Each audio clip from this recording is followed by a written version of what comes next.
शिंदे सेनेचे आमदार निलेश राणेंवर गुन्हा दाखल झालेला आहे। मालवणमधून ही मोठी बातमी समोर येते। आमदार निलेश राणेंवर गुन्हा दाखल झाल्याची बातमी सध्या समोर येते। शिंदे सेनेचे आमदार निलेश राणेंवर गुन्हा दाखल झाल्याचं समजतंय। स्थानिक स्वराज्य संस्थांच्या निवडणुका अगदी तोंडावर येऊन ठेपलेल्या आहेत। त्यावरूनच राजकीय वर्तुळात आरोप प्रत्यारोपाच्या फैरी झालेत आणि बेकायदेशीरपणे घरात घुसल्या प्रकरणी हा गुन्हा दाखल झालेला आहे। त्यांनी नोटांची पिशवी दाखवली होती। व्हिडिओ शूट करून त्यांनी हे प्रकरण निवडणुकीत पैसे वाटपाचा आरोप केला होता आणि यानंतरच याच प्रकरणावरून शिंदे सेनेचे आमदार निलेश राणेंवर गुन्हा दाखल झाला। या संदर्भात अधिकची माहिती देत आहेत आपले प्रतिनिधी।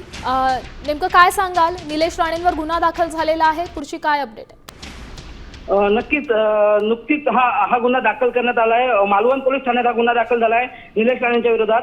निलेश राणे यांनी भाजपचे जे पदाधिकारी आहेत विजय केनवडेकर यांच्या घरात पैशाची बॅग असल्याचा आरोप करत त्यांनी ती पकडून दिली होती। थेट त्यांची धाड घातली होती भाजपचे पदाधिकारी जे विजय केनवडेकर आहेत यांच्या घरात आणि पैशांची बॅग यावेळी सापडून आली होती। त्यानंतर निलेश राणे यांनी निवडणूक आयोगाकडे तक्रार देखील दाखल केली होती। पोलीस ठाण्यात देखील त्यांनी अशा प्रकारची तक्रार दाखल केली होती की यांच्यावरती गुन्हा दाखल करा। मात्र अद्याप त्या संदर्भात गुन्हा दाखल झाला नव्हता। मात्र निलेश राणे यांनी अनधिकृतपणे विजय केनवडेकर यांच्या घरात प्रवेश केला अशी तक्रार विजय केनवडेकर यांनी पोलीस ठाण्यात दिली आहे।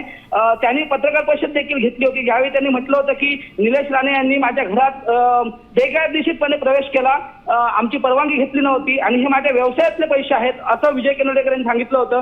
आणि आता त्यांनी मालवणच्या पोलीस ठाण्यात जाऊन निलेश राणे यांच्या विरोधात तक्रार दाखल केली आहे।